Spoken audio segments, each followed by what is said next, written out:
제가 올 초에 경찰에 전화를 했더니 굉장히 자랑스럽게 조사관님 저희 7만 대 마련했습니다.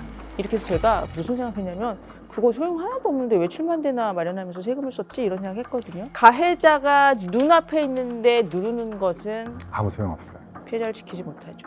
그 자리에서 가격당하는데 백날 누르면 뭐예요? 그래서 이게 아니라 안녕하세요. 서울대학교 의과대학 법의학교실의 유성호입니다. 오늘은 뭐라 그럴까 의미 있는 우리 주변에서 자주 볼 수도 있고요. 아니면 매체를 통해서도 볼 수도 있고 그런 상황에서 우리에게 좀 메시지를 던져주는 책이 있어서 소개시켜 드리려고 합니다. 이토록 친밀한 살인자라는 책인데요. 허민숙 작가님 오늘 모셨습니다. 안녕하세요. 안녕하십니까 교수님. 소개 좀 해주시죠. 네, 안녕하십니까. 저는 국회 입법조사처에서 입법조사관으로 일하고 있는 허민숙입니다. 반갑습니다. 영광입니다. 제가 영광입니다. 우리 엔딩 요정, 그것이 알고 싶다에 엔딩 요정으로 잘 알려져 있고요. 입법조사관은 사실은 그 입법을 할 때 이거에 어떻게 사회적 맥락에서 중요한지 또 이게 어떤 효과를 발휘할 수 있는지 이런 것들을 함께 조사하시는 그런 역할인가요? 입법조사관은 두 가지 역할이 있는데요. 첫 번째는 300분의 의원님께서 질의를 던지십니다. 그러니까 뭔가 법률을 만들기 전에 사전조사가 필요하시잖아요. 그렇겠죠, 당연히. 네. 그러니까 지금 문제점이 뭐냐 또는 유사한 해외 입법례가 뭐가 있느냐 이거를 우리나라에 적용할 때 어떤 방식으로 입법을 하면 좋겠느냐 이런 질의를 하는 것을 저희가 회답이라고 하는데 그 질의가 들어오면 회답서를 작성하는 업무가 입법조사관의 첫 번째 업무고요. 두 번째는 질의하시기 전에 이러한 문제가 있으니 이런 법의 개정이 필요합니다. 라는 것을 보고서로 작성하는 것이 두 번째 업무예요. 첫 번째도 중요하고 두 번째도 중요하네요. 맞습니다. 그러면 첫 번째 업무에서는 예를 들면 전부 다 서칭을 어떻게 하세요? 뭐 책도 보시고 인터넷도 찾아보고 또 찾기 어려운 자료 같은 것도 있을 거 아니에요. 그럴 때는 어떻게 하세요? 그러니까 국내외 학술 논문, 뭐 OECD 데이터 또는 해외 정부 사이트에 직접 들어가서 그들의 어떤 발간 보고서 또는 법령 이런 것들 저희 다 찾아봅니다. 그러면 논문 다 볼 수 있게 다 계약이 돼 있나요? 학술 논문 볼 수 있게? 볼 수 있는 것도 있고 여전히 보지 못하는 부분도 있어서 비싸서. 교수님 그거 진짜 중요한 지적이세요. 그래서 제가 처음에 입사했을 때 왜냐면 제가 의학 도서관장이라 그거 점점 값을 올리거든요, 외국에서. 네.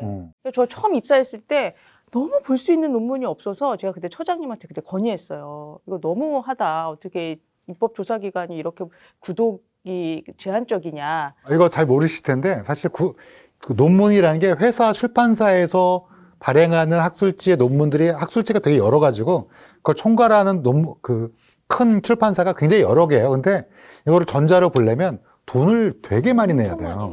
그래서 저희 서울대학교에서는 거의 100억대가 넘는 근데도 저희가 돈이 모자라고 다 못 보거든요. 근데 국회는 어떤가? 국회는 다 보나? 그래서 제가 여쭤본 거였어요. 너무 부러워요. 저희 아마 대학에서 보는 것 중에 못 보는 것들이 있을 거예요. 그러니까 저희 대학이나 연세대, 카이스트 요 정도가 아마 거의 저희 학계에선 최고로 많이 보거든요. 네. 근데 저는 국회는 더 볼 줄 알았는데 그래서 얼마나 쓰시지 돈을 그랬더니 아니에요. 그렇지 않은 것 같아요. 그래도 다른 기관보다는 훨씬 많이 보실 것 같긴 한데. 네. 그러면 그런 논문 같은 거 찾고 이러는데 정말 사실은 되게 어려워요. 쉽게 찾을 줄 아는데 생각보다 어렵고 또 다른 나라의 정부의 보고서는 웹에 올라가 있는 것도 있지만 올라가 있지 않은 것도 있잖아요. 그런 거는 저희들이 뭐 볼 수는 없고 대신에 이제 제가 다른 거 영국에 있는 어떤 사안에 대해서 취재할 때 메일을 보낸 적이 있어요. 직접 다이렉트로? 네. 담당자 메일 이렇게 나와 있잖아요. 네. 그러면 이런 자료 혹시 있느냐. 우리 대한민국 국회인데. 네, 볼 수 있느냐. 이렇게 협조를 구하는 적도 있어요. 야, 그거 진짜 이거 해갖고 또 이걸 잘 전달해갖고 국회의원분들께서 이런 것도 잘 만드시게 하는 게 정말 중요하고 전 또 두 번째는 전혀 모르고 있었는데 그거는 제안한다는 건 어마어마한 거네요. 네, 그러면 그래서 이제 의원님들이 물어보시기 전에 현장에서 근데 좀 저도 이제 한 9년째 근무하다 보니까 현장 제보가 꽤 들어와요. 그렇겠죠. 네. 뭐 법이 좀 미비해서 뭔가 문제가 있다든지 네. 법이 잘못돼 있어서 예를 들면 그럴 수도 있잖아요. 네. 그래서 그런 차원에서 보면 우리 엔딩 요정으로서 사실은 너무 안타까운, 또 이게 법만으로 해결이 안 되는 그런 사건들을 저희가 매주, 네. 저도 매주 나가는 경우도 있지만, 뭐, 다른 사건일 경우 안 나가는 경우도 있고 그러지만, 자주 보시게 되잖아요. 그 알 몇 년 하셨죠? 저 그 알 그렇게 뭐 교수님에 비하면 아주 아니, 저는 이제 물려받아서. 이제 초년 병아리 저 얼마 안 했어요. 근데 저는 볼 때마다 나오셔갖고, 네. 그래서 거의 뭐 저랑 같은 아유, 전혀 아닙니다. 한 게 아닌가 그랬는데, 근데 그거 하시면서 느끼신 점들이 굉장히 많으셨죠. 그 알 하다 보면 교수님 마찬가지시겠지만 굉장히 방대한 자료를 보내주시잖아요, 제작진 분들께서. 근데 저는 마침 좀 제가 하는 분야가 그러다 보니까 이제 안타까운 사건들, 친밀한 관계에서 특히 여성들이 사망한 경우, 가정폭력, 뭐 교제폭력, 피해자 사망한 경우 이런 것들을 자세히 보다 보니까 정말 끙끙 앓은 적도 있었던 것 같아요. 그 내용들이 너무 마음 아프고 그리고 구할 수 있었던 지점들이 너무 명확히 보이고 이러다 보니까 많이 아프고 그러면서 이런 것들을 저만 이렇게 아는 것이 아니라 좀 다른 분들도 좀 아시면 도움이 되는 분들이 있겠다 이런 생각도 좀 하게 된 거죠.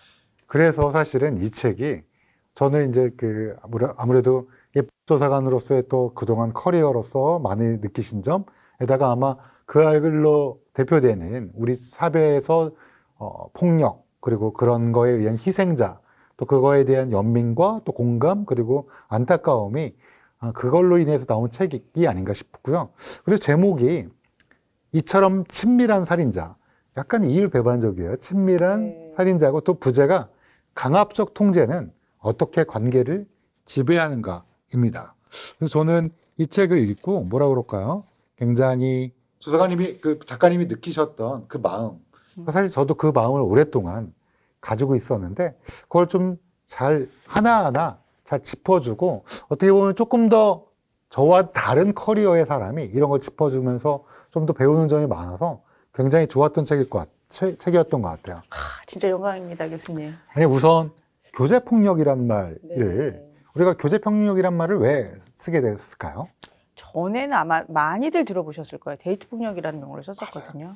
예전에는 데이트 폭력이라서 데이트도 안 했는데 그렇죠. 네. 그리고 마치 친밀한 관계에 욱해서 때린 것처럼 그렇게 느껴졌던 경우가 많은데 지금 교제폭력이란 말로 좀 쓰고 있다라고. 왜냐하면은 사실 누구랑 사귀면서 삐걱거리지 않기는 사실 힘들잖아요. 뭐 의견이 잘 안 맞기도 하고 20년 넘게 따로 살던 사람들이 만나서 같이 뭐 행동을 하고 이러다 보니까 근데 그러다 보니까 그냥 데이트하면서 툭탁거리는 정도? 그냥 뭐 근데 저는 데이트 이제 아내랑 옛날에 아내랑만 데이트한 걸로 해주십시오. 네, 갈등이 없으셨구나. 네, 그럼요. 아니 근데 진짜로 뭔가 폭력과 관련된 건 없고 말다툼 정도는 있을 수 있잖아요. 네. 근데 폭력은 좀 남다른 것 같아요. 느낌이. 네. 그래서 근데 방금 말씀하신 것처럼 약간 데이트 폭력 그러면 왠지 조금 유한 느낌을 주는 것도 있고요. 좀 그럴 법한 뭐 청춘 그렇죠. 남녀가 청춘 남녀가 데이트하다가 아니 왜 그런 거야? 엽떡을 먹잔 말이야. 아니야 동대문 떡볶이가 더 맛있어. 뭐 예를 들면 그런 식으로 할 수 있는데 문제는 이게 데이트 폭력이란 말이 옳지 않다라고 해서 교제 폭력이란 말로 변했는데 이제 조금은 옮겨왔는데 네. 이게 너무 폭발적이란 말이에요 요즘에. 원래 폭발적인 건가요? 아니면 우리가 옛날에도 많았는데 지금 더 폭발적이 된 건가요? 저 두 가지 다인 것 같아요. 많은 것도 사실이고 그리고 지금은 이것을 외부에다 알리는 분들이 증가한 것도 사실이다. 그래서 사실은 교수님 딱 정확하게 지적해 주신 것처럼 폭발적으로 느껴지는 거죠.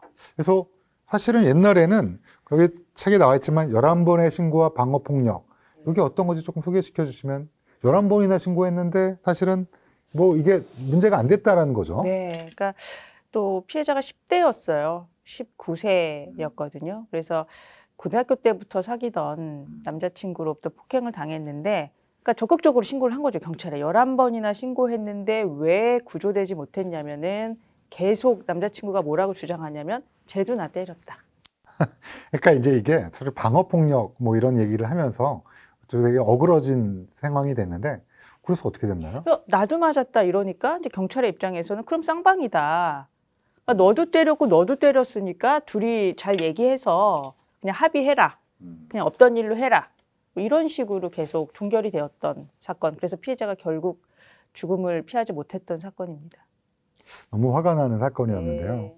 근데 사실은 왜 경찰은 이렇게 반복된 신고에 대해서 안이한 대처를 했을까요? 사실은 법에 문제가 있기는 해요. 그래서 사실은 교제폭력을 규율하는 별도의 법은 현재 있지 아니하고 형법에 의해서 교제폭력을 들여다보는데 형법에는 폭행과 협박죄에 대해서 반의사불벌이라는 조항이 있습니다. 그러니까 그게 사실 반의사불법이라는 게 왜 독소조항이라는 말까지 쓰시는 분들도 있고 여기 책에서도 있는데 왜 어떤 게 문제인가요? 반의사불벌이 그냥 일반 잘 모르는 사람, 오늘 처음 만난 사람들끼리 시비가 붙어서 서로 별로 기분이 안 좋고 컨디션이 안 좋은 상태에서 서로 만약에 좀 다툼이 있었다 그러면은 뭐 그냥 그럴 수도 있지. 우리 그냥 화해하고 그냥 맙시다. 그냥 고소 의사 없어요. 그리고 저쪽에서는 이제 고소 의사 없습니다. 그리고 뭐 사과를 받기도 하고 이러면서 끝날 수 있는데 친밀한 관계잖아요. 아, 그게 문제네요, 항상. 네. 그러면은 내가 만약에 처벌하고 싶어요? 어떻게 고소 계속 하실 건가요? 이렇게 했을 때 피해자가 덥석 강력하게 처벌해 주세요라고 얘기하기 매우 어렵다라는 거예요. 아, 그래서 반의사불벌죄가 오히려 그런 관계에 있어서의 교제폭력에 있어서의 어떤 관계성 문제 때문에 지속성으로 유지될 수밖에 없는, 지속성으로 진행할 수밖에 없는 그런 독소조항이 됐네요. 피해자를 더 취약하게 하죠. 그게 사실은 저희 그 알 많이 하잖아요. 그 알에서 그런 경우 많이 보잖아요. 사실은 폭력이 갑자기 지나가던 사람이 때리면 그건 오히려 잡아서 이 사람 뭐야 하고 나쁜 사람이야 맞아요. 이렇게 할 수 있는데 문제는 옆에 있는 사람이 늘 때리는 거야. 그리고 또 똑같이 반의사불벌 여러 가지 것들 관계 때문에 이게 진행되다가 끝내는 안타까운 생명이 잃게 되는. 그래서 요 얘기를 처음에 신고해도 바뀌지 않는 비극의 반복이라는 걸로 서술해 주셨는데 문제는 강압적 통제라는 거죠. 네. 이게 전체가. 네. 이거 어떤 의미로서 강압적 통제가 우리 그런 생명을 잃게 하는 그런 역할을 하게 될까요?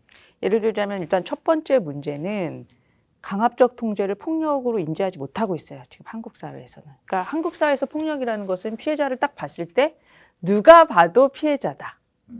멍이 시퍼렇게 들고 뭐 어디가 부러지고 이래야지 그건데. 네. 근데 통제는 뭐냐면은 상대방의 일상에 대해서 명령하고 조종하고 그야말로 통제하는 거거든요. 근데 이걸 봤을 때는 뭐가 폭력의 피해자야? 아무것도 아닌데? 다치지도 않았는데. 이게 사실 여러분 미저리라는 영화 혹시 보셨는지 모르겠는데 그 미저리라고 이제 어떤 인기 작가가 갇혔는데 그의 팬이 굉장한 공포 영화잖아요. 사실은. 그러니까 이게 강압적 통제라는 게 거기서 물론 나중에 물리적 폭력도 행사를 했는데 그게 아마 강압적 통제의 끝이 맞습니다. 물리적 폭력으로 가는. 교수님 아주 정확해요. 네. 그래서 통제는 마치 그냥 처음에는 통제가 걱정이나 관심이나 염려나 보살핌처럼 보일 수도 있고 느껴질 수도 있어요. 너 몇 시까지 들어와. 너 그 사람들 만나지 마. 너 그런 식으로 옷 입지 마. 너 왜 그 사람 앞에서 웃어? 그렇죠. 왜 거기에 좋아요 왜 눌렀어? 이런 거거든요. 근데 이게 우리나라는 하고 있지 않지만 영국이나 뭐 스웨덴이나 호주나에서 사망 검토 같은 걸 하다 보면 친밀한 관계에서 사망한 사람들의 대다수가 다 통제 피해자였다라는 거죠. 아, 그러면 우리가 비극적인 그 알이나 우리가 항상 마지막에 엔드로 보는 게 사망인데 사실 그 전에 강압적 통제라는 게 분명히 존재하는구나. 특히 친밀한 관계에서의 어떤 살인이라든지 비극적 사건에서는 강압적 통제라는 게 있는 거군요. 근데 그게 우리 가스라이팅이랑 약간 비슷한 개념이잖아요. 가스라이팅과 강압적 통제, 이게 사실은 거의 같은 용어인 거죠. 통제의 한 유형이라고 가스라이팅을 이해하시면 조금 더 이해가 쉬우실 거예요. 그러면 강압적 통제는 또 어떤 게 있을까요? 통제 같은 경우에는 그러니까 상대방의 어떤 자기 인생과 일상에 대한 자율성을 하나도 인정하지 않는 거예요. 그러니까 내가 시키는 대로, 내가 명령하는 대로, 내가 원하는 대로만 행동하고 말해. 이거예요. 가스라이팅 그 중에서 세뇌와 비슷한 역할을 하는 그 중에 하나의 방법 중에 하나군요. 그렇죠. 그래서 상대방으로 하여금 그 지배자의 말을 믿을 수밖에 없게 만드는. 거봐, 네가 잘못 생각한 거잖아. 내가 말하는 대로 안 하니까 네가 이런 결과를 맞은 거야. 이런 식으로 계속 세뇌시키는 그러한 방식의 폭력. 근데 저는 이 책을 읽고 느낀 게 사실은 강압적 통제가 처음부터 일어날 수는 없잖아요.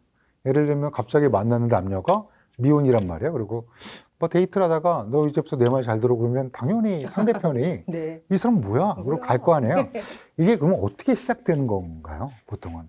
처음에는 정말 걱정하는 것처럼 시작돼요. 맞아요. 가면을 쓰고 있죠. 네. 그래서 어떻게 생각하면은 지금까지 만났던 사람 중에 가장 자상한 사람, 가장 친절한 사람으로 오인할 수 있어요. 왜냐하면 일거수일투족을 계속 확인하고 싶어하고 계속 안달을 부리거든요. 어디 있어? 영상 통화하자. 왜 연락이 안 돼? 걱정돼. 막 네, 이러면서. 보고 싶어. 너 때문에 일이 손에 안 잡혀. 이러거든요.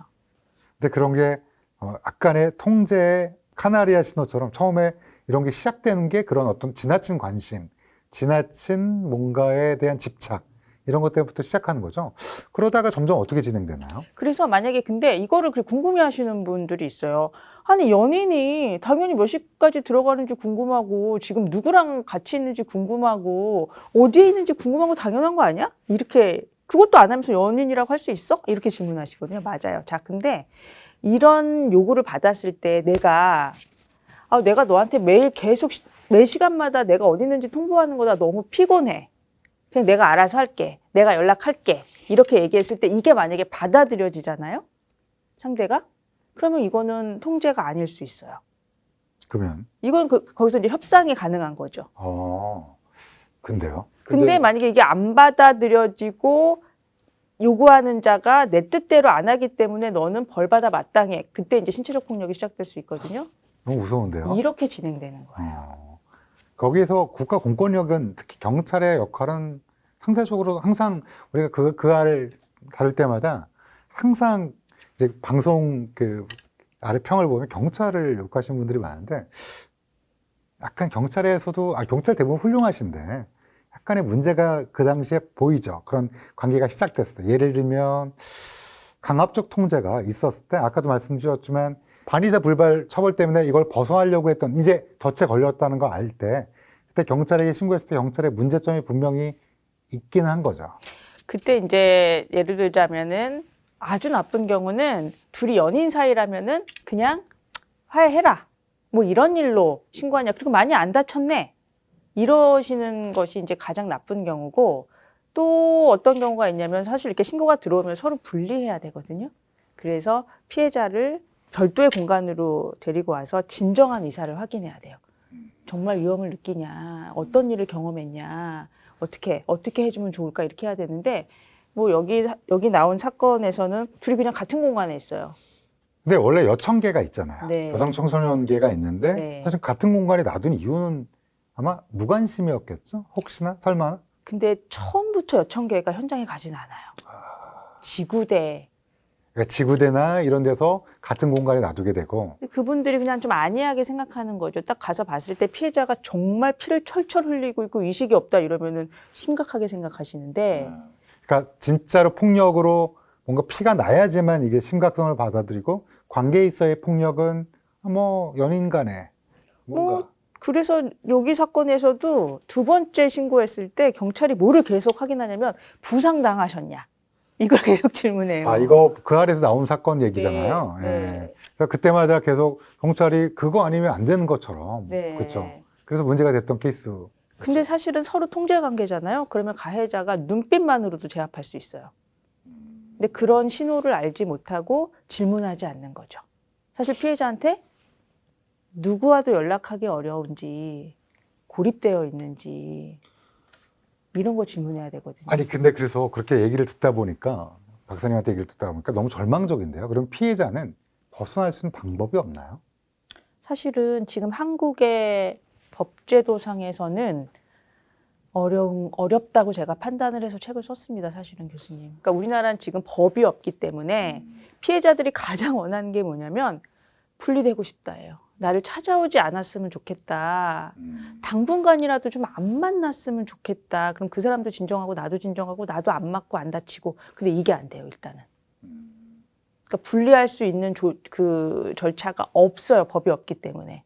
그래서 피할 수가 없는 거고. 근데 그러면 입법조사관이시니까 두 번째 그거에 대해서 사실은 이게 성별이 남자도 그럴 수 피해자일 있고요. 수 있죠. 사실 여기 책에도 있고요. 그다음에 여자가 대부분이긴 하지만 꼭 남녀의 관점에서 바라볼 필요는 없잖아요. 이게 사실 호모사피엔스 인간으로서 둘 다 그럴 수 있는 경우가 있는데 네. 그러면 이거 좀 어떻게 안 될까요? 제가 그래서 아까 말씀드렸다시피 이거 해주세요라는 보고서도 많이 썼고 그러니까요. 다행히도 제가 제안드린 것이 모두 다 발의가 돼서 지금 다 계류 중이긴 하지만 근데 안 되잖아요. 그러니까요. 네.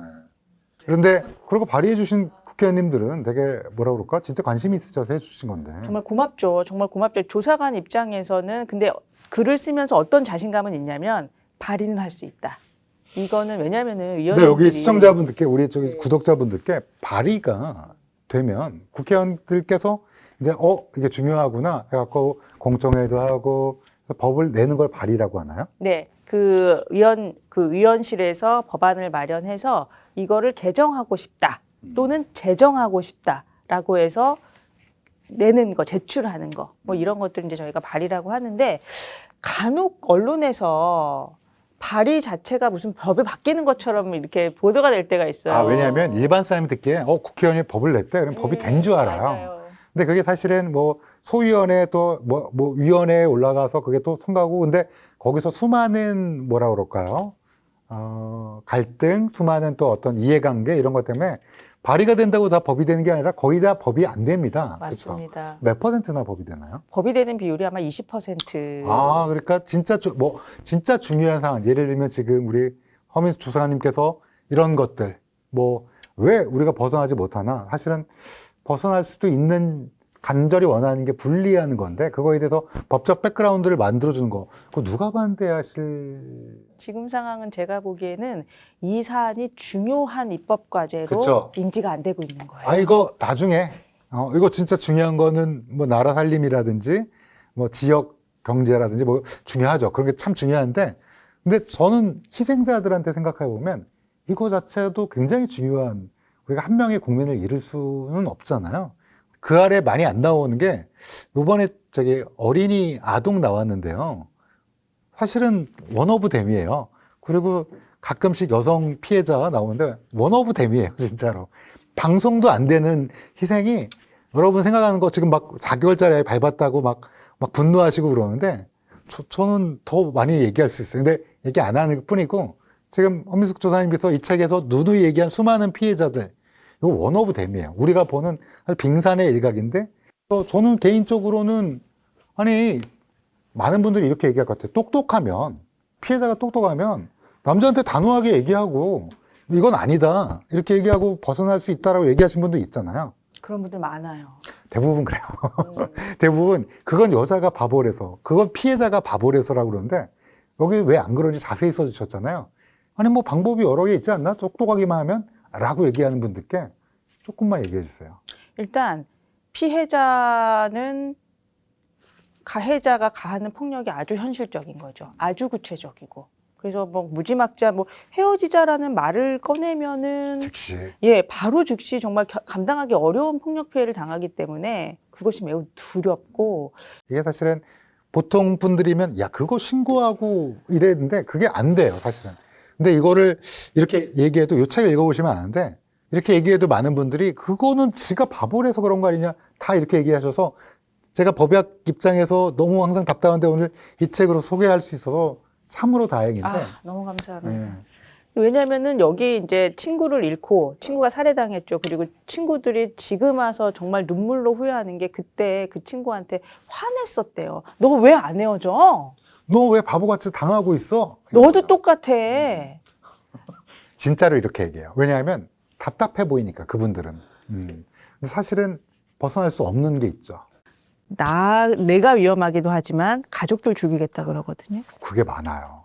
그리고 또 이런 것들 뭐 지속적인 폭력에 약간의 뭐라 그럴까 습관화 이런 것도 좀 있는 것 같고요. 결론적으로는 고립이 되는 경우도 꽤 많고요. 그래서 점점 뭐라 그럴까 이런 사람과 벗어날 수 없는 그런 관계 형성되는데 제가 여기서 살인의 리허설, 목조름과 스토킹 이거 굉장히 좀 쇼킹한데 어떤 챕터인가요? 제가 그 살해에 당한 사람들이 뭐를 경험했는지를 외국에서는 검토를 한다라고 사망 검토제가 있다라고 말씀드렸는데 그래서 아까 통제가 이 피해자들이 대부분 겪었던 어떤 상황이었다면은 강압적 통제. 네, 강압적 통제. 두 번째는 바로 목조름 행위였다라는 거죠. 이게 사실은 이 책 읽으면서 제가 검찰에서 이렇게 하나 의견서가 와서 다툼이 있었는데 남편이 아내를 목을 조르는데 2번 졸랐다는 거야. 네. 예전에 한 번 해갖고 그때 여자가 아내분이 못 살겠다 그랬는데 2번째 조른 건데 진짜 죽을 것 같다고 하더라고요. 그래서 제가 그 다음에 그걸 작성한 다음에 이걸 읽었거든요. 그래서 약간 정말 쇼킹했는데 계속 말씀해 주시죠. 교수님 저 며칠 전에 전화 받았어요, 피해자한테. 그 피해자가 뭐였냐면 이 책을 읽고 자기가 목이 졸려서 정말 숨이 넘어가려 그럴 때 이제 가해자를 공격했나 봐요. 그래서 가해자 몸에서 피가 났나 봐요. 왜냐하면 사력을 다했을 거 아니에요. 자기 죽기 직전이니까. 그래서 이제 쌍방 고소가 된 거예요. 근데 피해자의 목 졸림은 흔적이 남지 않았고 가해자의 몸의 상처는 흔적이 피가 난 남아서 오히려 지금 상해죄로. 자기가 처벌받게 되니까. 네. 그래서 강압적 통제에다가 사실은 목조름이라는 게 굉장히 좀 구체적인 건데 이게 공통적으로 나타나는 특징이라는 거죠. 그러니까 목조름은 뭐냐면은 주로 그러니까 이럴 때는 남성 가해자인 경우가 많아요. 이렇게 완력의 차이로. 근데 목조름, 이게 비치명적 목조름은 목을 졸랐다가 숨이 넘어가기 직전에 딱 풀어주는 거거든요. 그러니까 이건 매우 강력한 메시지를 피해자에게 전달해요. 너 죽고 사는 일은 아주 간단히 나한테 달려 있어. 이래도 까불 거야? 이렇게 돼. 그럼 피해자 정말 극단의 공포를 느끼는 거죠. 사실 목을 조르는 행위는 권력을 확인하는 행위예요. 그래서 이런 폭력뿐만 아니라 아동 폭력에서도 목조름은 흔한 뭐라 그럴까요? 학대 행위 중에 하나거든요.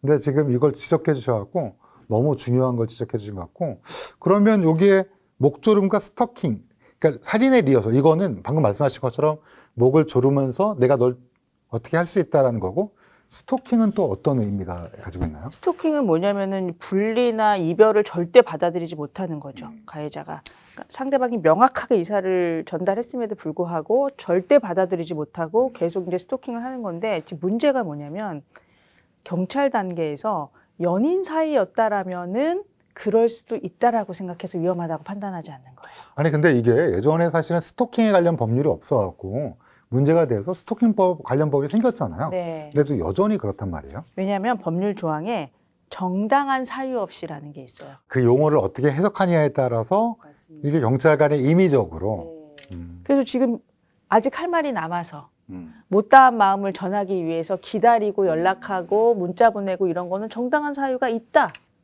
내가 그녀를 잊지 못했는데 내가 가서 얘기할 수 있는 건 아니냐? 기다릴 수 있고 뭔가 보낼 수도 있고 마음을 전하기 위해서 이런 경우에는 범죄로 간주되지 않는 경우가 있는 거죠. 아, 너무 무섭네요. 제가 이 책을 보면서 느꼈던 게 사실은 많은 분들이 너무 쉽게 생각하시는데 이 책을 읽으면 약간 뭐라 그럴까? 왜 늘어나지? 이렇게 남녀평등 시대가 다가오고 있는데 근데 사실은 강압적 통제라는 게 이게 우리가 쉽게 벗어날 수 없는 거고 또 이런 걸로 인해서 우리가 점점 주변과 고립되고 또는 주변에서 다들 응원하고 뭔가 해결책을 줘야 되는데 오히려 비난에 가까운 또는 뭔가 힐책을 하다 보니까 목을 조르고 스토킹을 당하고 이런 것들에 노출될 가능성이 높다. 이게 꼭 다만 많은 분들이 꼭 이제 남녀로 이렇게 나눠서 생각하실 수도 있는데 이거는 인간의 문제예요. 남자가 그럴 수도 있고 당할 수도 있고요. 이거는 물론 상대적으로 힘이 약간 여성의 피해자가 많은데 이거는 어떤 남녀의 젠더로서의 관점에서 바라볼 수도 있겠지만 인간이란 측면에서 바라보면 있을 수 없는 일이 지금 21세기 대한민국에서 벌어지고 있어서 아니 살인자인데 친밀한 살인자가 어디 있어요? 그런데 친밀한 살인자가 본인은 친밀하다고 주장하는 살인자가 실제로 있는 거죠. 아니 여기까지만 딱 책 쓰고 멈추셨으면 공포 보고서가 되는데 네.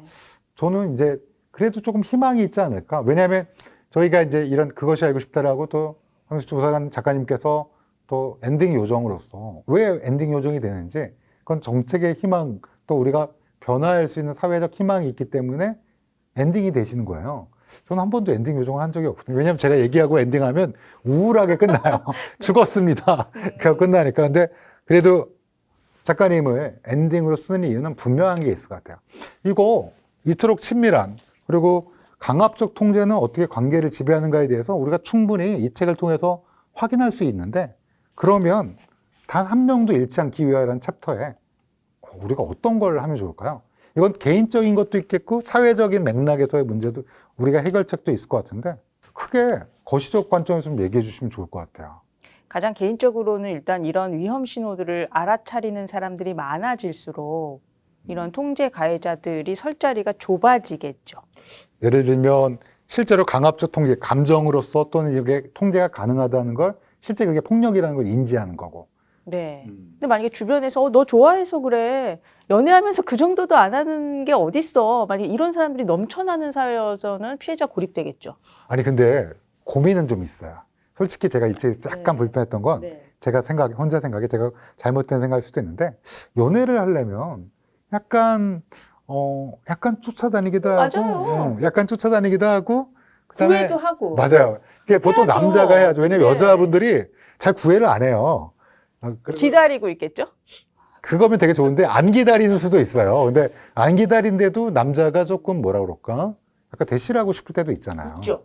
그거랑 어떤 차이인가요? 문제는 뭐냐면 해야죠. 해야지 만날 거 아니에요. 그리고 내 호감을 전해야 될 거 아니에요. 맞아요. 얼마든지 그럴 수 있는데 상대가 미안. 나는 그러고 싶은 마음이 없어. 그러면 중단할 것. 끝. 네. 이거죠. 전 잘 중단했던 것 같아요, 항상. 아니, 근데 그런 거절의 의사를 밝혔는데도 계속되는 거. 그게 문제. 근데 우리나라 속담에 그 속담이 있어요. 10번 안 넘어가는 나무가 없다. 골키퍼 있다고 골 안 들어가냐? 그게 이제 뭐 우스갯소리로 많은 드라마에도 나오고 개그맨도 나오거든요. 그건 어떻게. 그거는 정말 이런 의식이 없었을 때. 그쵸. 네. 그리고 거기선 좀 성역할이 정해져 있잖아요. 남자가 찍고 네. 여자는 뭐. 좀 수동적이고 이러다가 그냥 넘어가나? 수락하고 뭐 수용하고 이것이 굉장히 아름다워 이런 판타지 연애 판타지가 있었거든요. 전 사실 그 속담이 약간의 애증, 그러니까 약간 제 마음속에 양가 감정이 있는 게 사실은 10번 찍으면 안 돼요. 거절의 의사가 분명하면 멈춰야 되는데 또 생각해보면 혹시나 한 번만 거절하면 한 번 더 해보는 게 어떨까라는 생각도 들기도 하고요. 근데 10번은 아닌 것 같아요. 그리고 이게 잘못 와전이 되면 혹시 아실지 모르겠지만 옛날에 개그맨 중에서 이제 결혼을 하려고 성폭력으로 결혼한 사례가 한 2건 정도 우리가 유명한 개그맨 중에 있거든요. 그거는 정말로 잘못된, 이걸 완전히 잘못된 사회였었고 잘못된 방식이었던 거죠. 맞습니다. 네. 그래서 결론적으로는 우리가 어떻게 이거를, 예를 들면 제가 왜 이 말씀드리냐면 사랑하는 사람끼리의 어떤 구애라든지 어떤 마음을 전하는 일과 실제로 스토킹은 다른 건데 혹시나 이거를 헷갈리는 사람들이 경찰관 분들도 헷갈릴 수 있고 우리 평범한 사람들도 그 사람이 너 좋다는데 괜찮은 거 아니냐. 받아줘. 그게 헷갈릴 수 있어서 좀 명확한 기준이 없을까요? 그러니까 이거는 그야말로 그 구애를 받거나 어떤 제안을 받는 사람의 몫이에요. 싫어. 라고 얘기할 권리가 있고 미안하지만 같은 감정이 아니야. 라고 얘기하는 것이 존중받아야 되는 거죠. 존중이 중요하군요. 네. 그러니까 그 사람의 의사를 존중한다면 내가 좋아하는 마음이 있다고 그래도 그분은 나와 그런 같은 마음이 아니니까 안 되겠구나. 좀 슬프지만 그렇게 그렇게 생각하는 게 중요하고 그것도 역시 경찰관 분들도 똑같죠. 네. 나는 아닌데 이분이 계속 한다고 그러면 그 자체가 폭력이라는 인식을 가져야 되는 거네요. 맞습니다. 그리고 우리 같은 평범한 사람도 만약에 주변 사람이 난 싫은데 그런데 계속 잘해봐. 괜찮잖아. 이런 것보다는 분명히 나의 의사, 내 의사가 중요한 만큼 상대방 의사도 굉장히 중요하다라는 서로 상호 존중의 맞습니다. 그런 게 첫 번째 원칙이군요. 네. 간단하네요. 그러면 10번째가 안 넘어간 나무나 골키퍼 있다고 골이 안 들어가나 그런 것들 모두 다 제껴버리고 상대방으로 인간으로서 존중하는 마음을 가진다면 명확히 해결되는 거네요. 맞습니다. 근데 그것만 갖고 또 해결될 것 같진 않아요. 왜냐하면 세상에는 이상한 사람들이 너무 많아서 사회적 시스템상 또는 입법 차원에서 좀 보호돼야 될 필요가 있을 것 같은데 또 다른 건 없을까요? 제가 아까 말씀드린 것처럼 피해자가 다치지도 않고 죽지도 않은 가장 유일한 방법은 뭐냐면은 분리해요. 안 만나면 돼요. 그러니까 우리나라 같은 경우에는 접근금지 명령이 있어요. 법적으로, 있죠. 제도적으로 한다라면. 근데 문제는 뭐냐면 접근을 하는지 안 하는지를 감시하는 시스템이 거의 작동하지 않는다라는 거죠. 접근하지 마라고 법원에서 명령을 했는데 뭐 수시로 연락하고 찾아오고 기다리고 뭘 보내고 이러면 정말 피해자는 이게 아무 효용이 없는 거잖아요. 그러면 접근금지 명령이면 그거 어기면 사실 감옥에 가는 거 아닌가요? 맞아요. 하지만 그걸 두려워하지 않죠. 그 엄하지 않기 때문에. 그리고 피해자는 두려움 때문에 신고를 잘하지 못하기도 하고 항상 보복이 두려운 거잖아요. 니네 엄마, 니네 아빠, 실제로 이 얘기도 있지만 그런 사건들이 가끔씩 있잖아요. 가족을 전부 다. 네. 그 되게 유명한 사건도 많고요. 잔인한 사건도 있었고. 그런 공포감에 휩싸일 수 있다는 거죠. 네. 그러려면은 근데 우리나라에서는 뭘 하고 있냐면 스마트워치 제도를 네, 그거 할 얘기가 많은데 우리 직접 입법조사님께 직접 우리 작가님께 듣고 싶어서. 제가 올 초에 경찰에 전화를 했더니 굉장히 자랑스럽게 조사관님 저희 7만 대 마련했습니다. 이렇게 해서 제가 무슨 생각했냐면 그거 소용 하나도 없는데 왜 7만 대나 마련하면서 세금을 썼지 이런 생각했거든요. 왜냐면 예산 따왔으니까 써야 되니까. 정말요? 근데 저는 경찰 사랑합니다. 저도요. 가해자가 눈앞에 있는데 누르는 것은 아무 소용없어요. 피해자를 지키지 못하죠. 그 자리에서 가격당하는데 백날 누르면 뭐예요? 그래서 이게 아니라 GPS 전자감시 양쪽에게 기기를 나눠주고 둘의 간격이 좁혀지면 경보가 울리는 그러면 즉각적인 어디 있는지 주변에 있구나. 가까이 오게 하면 경고를 할 수 있는 시스템을 마련하는 거죠. 그렇죠. 음. 그러면은 경보가 울리면은 하던 일을 멈추고 주변에 있으니까 안전한 곳에 숨어 있으면서 경찰에 신고를 하면 되는 거죠. 주위에 있다. 날 찾고 있다. 이러면 훨씬 안전할 수 있죠. GPS 글로벌 포지셔닝 시스템이 굉장히 잘 돼 있는데 우리나라가 네. 그거 왜 안 마련하나요? 그래서 저 입법 제안을 드려서 스토킹 처벌법에 들어왔어요. 마침내. 아, 발의가 돼서 법까지 통과가 마련이 되어 있어요. 되어 있어요. 되어 있는데 아주 제한적으로만 사용한다라는 거죠. 아주 제한적인 그때는 언젠가요? 그때는 정말 법원에서 볼 때도 이거는 곧 살인사건 나겠다. 이건 큰일 나겠다. 경찰관도 느낌이 안 좋을 때. 네, 이럴 때 이제 사건 나기 직전. 네. 그러니까 이거는 이제 보편적으로 사실은 활용이 된다라면은 피해자들이 안심하고 생활할 수 있고 또 문제는 뭐냐면은 우리나라 스토킹 처벌법상 접근 금지 기한도 최장 9개월밖에 안 돼요. 그러면 9개월 뒤에 그 사람이 다시 나타나면 어떻게 되나요? 그런 공포감이 있기 때문에 사실 피해자가 일상을 잘 살아가기 힘들죠. 난 사실은 우리가 그 알을 봐서 너무 많이 해갖고 사실은 공포감이 있지 않냐는 생각도 했는데 실제로 그런 사건이 너무 많아요. 그리고 그렇게 돌아가신 분도 많고 돌아가시지 않더라도 평생을 공포와 폭력에 시달려 사시는 분이 100배가 많습니다. 1000배가 많습니다. 그러니까 이거는 정말 시급한 문제라는 게 분명하죠. 아니 내일이라고 생각한다라면 모퉁이를 돌면 있을지 버스에서 내리면 기다리고 있을지 그러니까 사실 우리나라는 피해자를 감금하는 시스템이에요. 나 돌아다니지 말아라. 근데 내가 자유롭고 나쁜 사람은 저 사람인데 그죠? 그러면 방금 얘기하신 불리한 조치 그거 말고는 혹시 또 다른 나라에서는 어떻게 하고 있는지 혹시 다른 나라에서는 사실 엄벌하죠. 교수님. 사실은 친밀한 관계의 폭력을 가중처벌하는 국가들이 있어요. 더 나쁜 범죄다. 왜냐하면은 주거를 같이 쓰기도 하고 어디 있는지 알고 있고 가족들이 다 어디에 살고 있는지도 알고 있기 때문에 피해자가 섣부르게 대응하기 어렵다. 또 굉장히 나쁜 범죄다라고 해서 엄격하게 처벌하는 것이 기본인데 우리나라는 완전 반대거든요. 우리나라는 왜 엄벌이 안 청할까요? 그냥 화해해라. 용서해라. 좋은 게 좋은 거 아니냐? 용서해라. 그냥 잘 지내라. 그리고 또 가장 큰 오해가 뭐냐면은 저는 이제 어디 회의 가서 경찰관 분이 하시는 얘기를 직접 들었는데 아니 계속 만난다 피해자가 우리가 가서 막 이렇게 해도 그래서 우리 개입 안 하려고 그런다. 그래서 제가 그때 그분께 뭐라고 말씀드렸냐면 경찰관님 이 책을 선물로 주세요. 이 책에 몇 페이지를 이거 읽어보라. 경찰 필독서. 아니 사실은 이거 읽다 보면 방금 말씀하신 것처럼 피해자가 계속 만난다니 그게 사실 망발 아닌가요? 그게 피해자가 만날 수 있어요. 왜냐면은 자기 안전을 도모하기 위해서 확인하는 거죠. 그리고 또 달래가면서 계속 해요. 얘가 또 풀로 날리실까봐 확인하고 달래주고. 맞아요. 그래서 왜냐하면 가해자들이 계속 이렇게 얘기하거든요. 이번 달까지만 만나주면 헤어질게. 그거 유명한 얘기예요, 사실은. 뭐 요번에만 좀 해주면 내가 그 다음엔 안 할게. 그런데 계속 이유를 대면서 또 계속 지속되는, 그렇죠? 근데 피해자는 거기에 끌려다닐 수밖에 없어요. 왜냐하면 정말 헤어지고 싶으니까 믿는 거죠. 너무 안타깝는데 그러면 외국, 일본이나 미국이나 이런 선진국에선 벌을 좀 엄벌하게 하는 거랑 또 분리 시스템이 조금 우리나라와는 좀 더 진보된 거겠죠? 미국에는 의무체포 제도가 있습니다. 의무체포제는 뭔가요? 현장에 도착해서 가해자로 판명이 되면 즉시 체포해 오는 거예요. 형사님이, 경찰관이. 네, 의무체포. 묻지도 말고 따지지도 말고 재량권이 없어요, 경찰은. 그냥 가해자를 체포해 오는 거예요.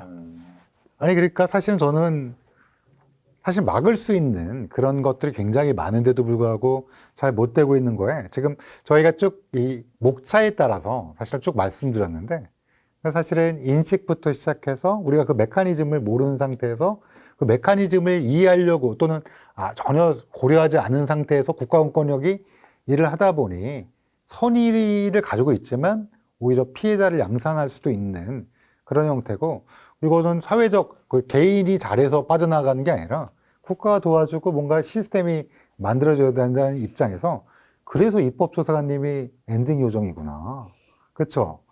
앞으로 더 해야 될 일이 많을 텐데요. 너무 많아요. 너무 제안 드리고 싶은 것도 많고 그것이 이루어지면 저 피해자 살았겠다, 살 수 있다라는 확신이 들기도 하는데 사실 국회라는 곳이 너무 많은 사안들을 다루는 곳이다 보니까 이것이 이제 우선순위로 인식되지 못하고 있는 점이 있죠. 이거 혹시 보고 계시는 국회의원님들, 의원님들 있으시면 이게 사실은 뭐 국가 재정이라든지 국가의 어떤 발전이라든지 이런 거 너무 중요한데요. 사실 생명은 우리가 돌이킬 수 없는 거고요. 한 번쯤 꼭 이 책을 제가 한번 국회의원님들 꼭 읽으라고 한 책도 있었는데 저는 이건 한 번쯤 읽어보시면 어떨까라는 생각이 들고요. 저는 경찰관 분들께서 읽으셨으면 좋겠어요. 네. 첫 번째 챕터만 읽어도 1, 2 신고하고 여력이 되시면 두 번째, 세 번째 챕터까지 읽으면 강압적 통제가 어떤 메커니즘으로 이루어지고 사실은 우리가 직접 바라본 거와 다른 안쪽에 내밀한 관계의 그 폭력성이 분명히 존재한다. 특히 교제폭력이라고 불리우는 그런 친밀한 관계처럼 보이는 데서의 어떤 그런 무서운 메커니즘이 있다는 거를 저는 경찰관 분들께서 꼭 좀 읽어주시면 어떨까. 근데 경찰관 분들도 굉장히 피해자를 도와주시고 싶어 하시는 알죠. 분들이 있는데 법이 기본적 선의가 있다는 건 분명해요. 네. 경찰관 분들께서. 저는 그걸 믿거든요. 100% 확신하고 가끔 유튜브 댓글에는 아니라고 쓰신 분도 있는데 아니에요. 거의 99.9%의 경찰관 분들은 선의를 갖고 계시는데 첫 번째는 모르셔서 그럴 수도 있고요. 그러니까 두 번째는 법률이 문제군요. 어떤 법률이 문제인가요? 그러면 조사관님이 일을 잘 안 하신 거 아닌가요? 농담이고. 그러니까요. 제가 법을 딱 통과시킬 수 있는 권한까지 있다라면은 정말 많이 살릴 수 있었을 거예요. 근데 의원님들이 이걸 보시고 통과시켜 주시면 살릴 수 있겠네요. 살릴 수 있어요. 그 법이 뭘까요? 딱 한 개만 딱 집으시면. 지금 가정폭력 처벌법 전면 개정 법률안이 나가 있거든요. 근데 거기에 이 많은 내용들이 들어가 있어요. 이 안에 들어있는 수많은 내용들이 맞습니다. 가정폭력 처벌법에, 그래서 이게 꼭 가정폭력만은 아니죠. 사실은 넓게 보면 친밀한 관계에서 여러 가지에 적용할 수 있게 좀 같이 되어 있으면 더 좋을 텐데, 그러니까 이게 뭐냐면 외국에서 가정폭력에는 이 치밀한 관계 폭력이 다 들어가 있어요. 인티밋 파트너, 모든 파트너가 다 들어가 있는데 우리나라는 법률론, 사실론, 그리고 가족관계 이렇게 제한적이어서 이 개정 법률안에는 다 들어가도록. 사실 이 책을 1장만 읽어도 화가 나는 내용들이 일부러 화나려고 쓰신 건 아니잖아요. 화내려고. 근데 화내는 일을 오랫동안 우리가 여러 가지 겪다 보니까 이래서는 안 되겠다라고 해서 작성해 주신 거고, 그 다음에 맨 마지막 챕터에 보면 사실은 외국의 여러 가지 제도라든지 이런 것들 직접 또 견문도 하시고 직접 리서치를 하셔갖고 하신 제도, 또 대안까지도 제안해 주셨는데 그게 가정폭력 처벌법에 개정이 되면 되는 거군요. 대부분 들어가 있습니다. 근데 그러면 그때까지 이거 그러면 경찰관 분들을, 그 다음에 국회의원님들, 보좌진님들, 뭐 이건 또 일반인들한테도 읽히고 싶으신 마음이 있으시죠? 저는 일단 부모님들 읽으시면 좋을 것 같다는 생각이 50대 들어요. 이후에 자제분들이 젊은이 분들, 네. 아들이건 딸이건.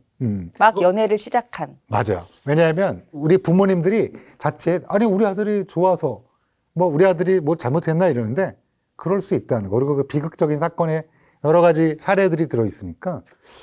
그리고 딸을 가지신 부모님이라면 우리가 자칫 우리 딸 시집 가야 되는데 남자는 있나 요렇게 이제 생각하는데 이상한 사람이 있을 수도 있잖아요.